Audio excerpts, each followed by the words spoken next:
Deepak Paliwal had volunteered for the human trials of the Oxford COVID vaccine and now wants to volunteer for the third dose, the nasal one and everything possible. He wants to volunteer all over again. He was one of those who volunteered for the Oxford AstraZeneca vaccine. He's live from Dubai. So he has a say here. Deepak, what do you think? Have you got a miracle dose yourself? You're in Dubai. I'm told they're giving it there. I did. Yeah, I did had the booster dose. We call it a booster dose in UK as a booster dose, not as a miracle. I got it 6 months back, and it's required. And half of the NHS staff had the booster dose. So let's agree booster dose is required, and everybody should have it when offered.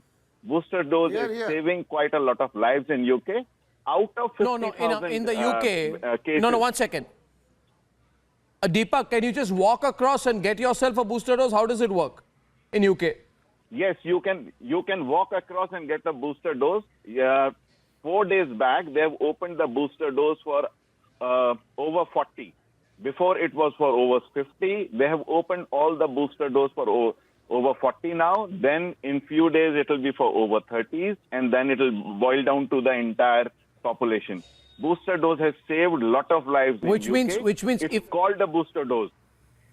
And do you have to take your first...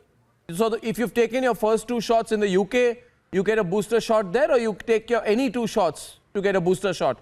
Are you saying a booster shot is just freely available for anyone who's taken the first round of the vaccine? Yes. So I got AstraZeneca 2 shots as the first in the trial, and I got a Pfizer one as a booster shot. So it's a mix and match. It's a required thing. Whatever, I know they're all learned people sitting in the panel. They'll talk about the government, but let's give the booster shot to the doctors at least who are saving lives. You know, Tawfiq is talking about 1 and 2 and dose. This is all wrong.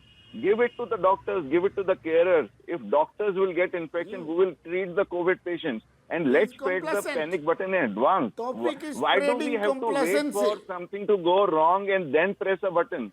We have already seen how many lives were lost before. Why do we want unnecessarily to wait? Shashank, come on. Learn from the different countries. Dr. Arora, If I can ask the gentleman, why UK is getting 30,000-40,000 cases a day these days?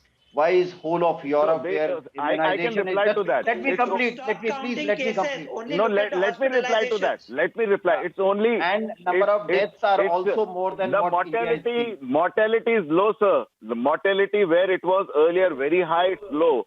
50,000 cases, mortality is 100. In the second wave, when the infections were 50,000, mortality was 3,000. So mortality has reduced. The severity of the booster dose helps in reduction of mortality.